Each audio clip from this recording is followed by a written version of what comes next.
So good things to think about. Yeah. And I think a lot of us are socially minded too.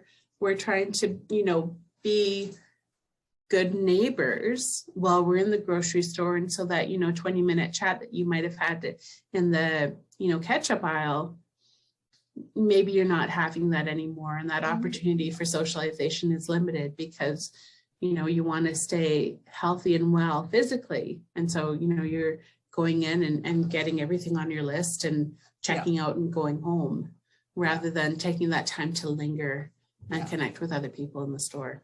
Yeah, for sure. It makes me smile because there's been many times whether, my husband or myself said, okay, I'm just going for 10 minutes. I'm going to pick up a couple of things at the grocery store. Literally, not a word of a lie, 2 hours later, because you ran into like 5 different people that you hadn't seen. So yeah, we are missing for sure. Yeah. So you did speak a little bit about how socialization impacts mental wellness. I didn't know if you've got, if you want to elaborate on that a little bit. Sure.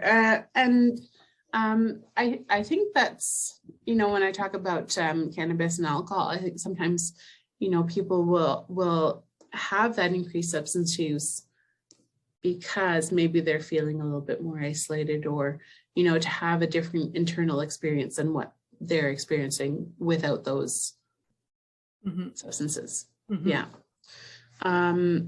What we've seen recently, and I'm going to talk about long-term care for a little while because of those older adults living in Ontario, many of them do live in either, long-term care, retirement home, assisted living. Many, unfortunately, are alternate level of care and living in hospitals. So I want to talk about that experience a little bit as well.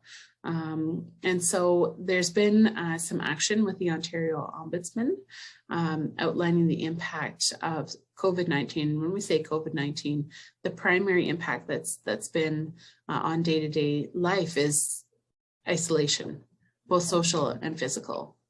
So whether, visitors being limited in their ability to visit, both in number, time,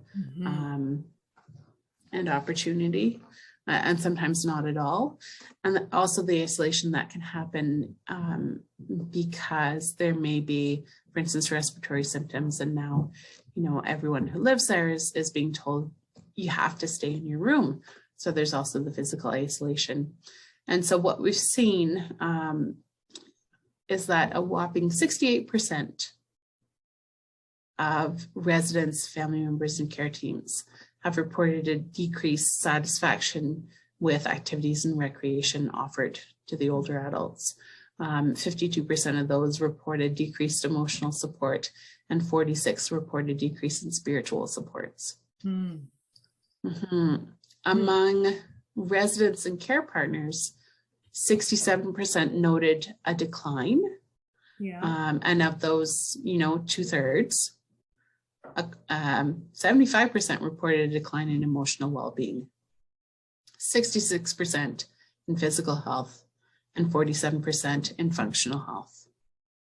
So if the emotional component of COVID didn't get you, the physical or the functional will.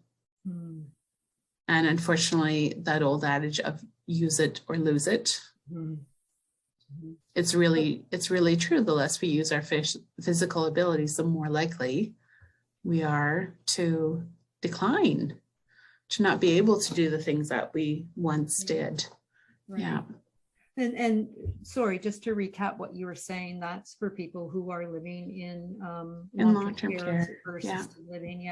Have you seen anything? I'm just thinking of a few people I've spoken with where their family members or partners are in long-term care and are waiting for long-term care. And because it's restricted for the number of people going in to visit, it's all left upon them or one other person in their, group or support group. And that in itself is quite challenging for the people who want to support those who are in an assisted living or long-term care. So, it's both ways as well. So. Yeah, there's been just an incredible impact on older adults, and even reluctance to see friends who are also isolating in the community. I mean, people are trying their best to stay physically well and getting, quite a bit of information, sometimes on a daily basis, from our provincial government, from public health, providing instruction on how to stay physically well. Yeah. But unfortunately, the advice and the recommendations on how to stay mentally and emotionally well, we're finding the need certainly is there. And I think about some of our older adults living in rural and remote communities. It can be pretty tough. And alternate connectivity, like we would see in more urban centers, things like internet, telephone, some of the things that I will be talking about a little later, Right. that those aren't always as maybe available, perhaps, Yeah. or reliable. And so, yeah, there's really, really quite high risk. And our social well-being, I think, it's not the same thing as our emotional well-being, but certainly they contribute. They're not disconnected. They're Right. part of one whole, which is our own being. Yeah, they definitely are interchangeable for sure. Yeah. Go hand in hand. So we talked about, how socialization impacts our physical, our mental health. So let's try to look at, are there ways that we can prevent, isolation and loneliness in the situation that we're in right now in our communities and in our environment? Can you help us out with that? I hope so, but I think every community is a little different. Yeah. And the resources available are a little different. But I think, people are still people. And that's what we're trying to do, is build up that person-to-person connection. So first I'll start with a little story. This was recently in the news, posted on CBC. And this is from a man living out in Hanmer, which is a subsidy of Sudbury. Mhm. And so there's this man living, and he found that he was quite lonely. And so he decided, I'm taking control of this. I don't want to feel lonely anymore. And so he said, I'm going to solve this problem. And what he did, and I think this is rather clever and quite a little different. I don't know that everyone would be as brave as he was, but he decided to post multiple flyers in his neighborhood. And it said lonely. Lonely. Oh gosh. It said lonely, 76-year-old male looking for a female companion. And he put a little description of what he liked and how he liked to socialize. And he put his phone number on it. Okay. And I don't know necessarily that this would have gotten the same response in a different time, but in this day and age, I think a lot of people are feeling quite isolated. And he got quite a few phone calls. And again, enough phone calls and enough attention. It went around on Facebook and other social sites, and again, made it into the news. And he said, it's worked. And his feedback was, why did I do this? Well, if you're lonely, you're not happy. Yeah. Yeah. And so I thought that was quite clever of him. And again, quite brave, courageous. And he decided, to put himself out there and say, like, look, here I am. I'm a nice person. I'd like to meet a friend. I'd like a companion. Yeah. Yeah. That was on CTV? CBC. CBC. Okay. CBC. I will look that up. Yeah. Yeah. I think, if we're thinking about social isolation, we want to prevent it. We need to look at the risk factors. And so age, we can't do anything about age. That's not something that we don't have some magic time reversing age machine. At least not yet. I don't think we do. We don't have, things that will change where you live unless you decide that you're going to move, where you live out in Newfoundland, where they're relocating coastal communities to more urban centers because of that isolation and difficulty in providing service. But we're not in Newfoundland right now, we're in Ontario. And so what we might look at instead are some of those barriers to having service and connecting with others. One of them that's flagged quite a bit is transportation, right? Another one is health status, getting to appointments, being able to go to the store. And another sort of risk factor as well is low socioeconomic status. What sort of resources do you individually have?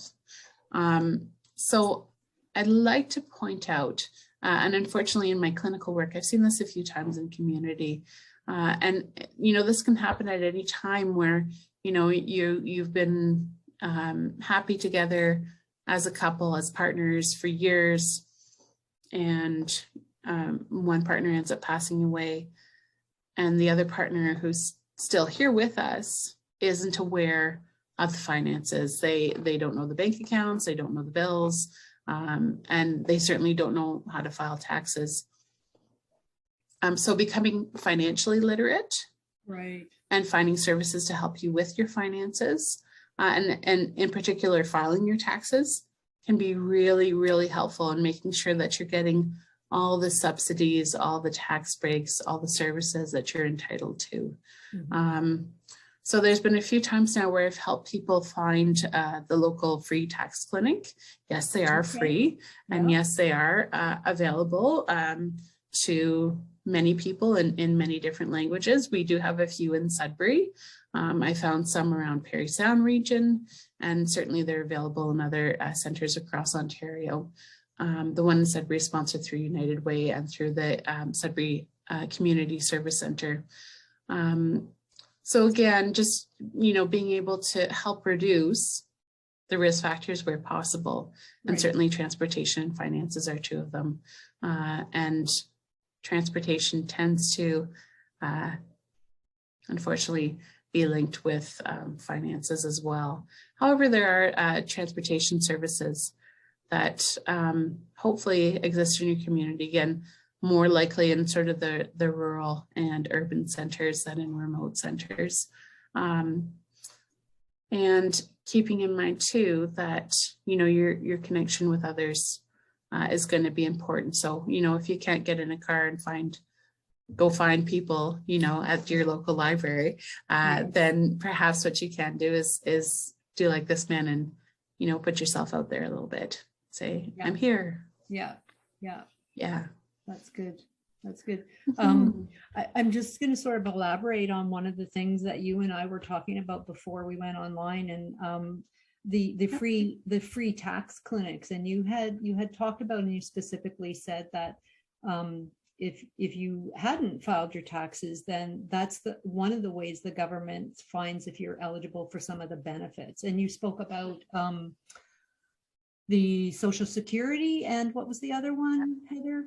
Old age security and guaranteed income supplement. Right. So just to think of those and the importance of getting those in order to have the necessities that you need, right? Yeah.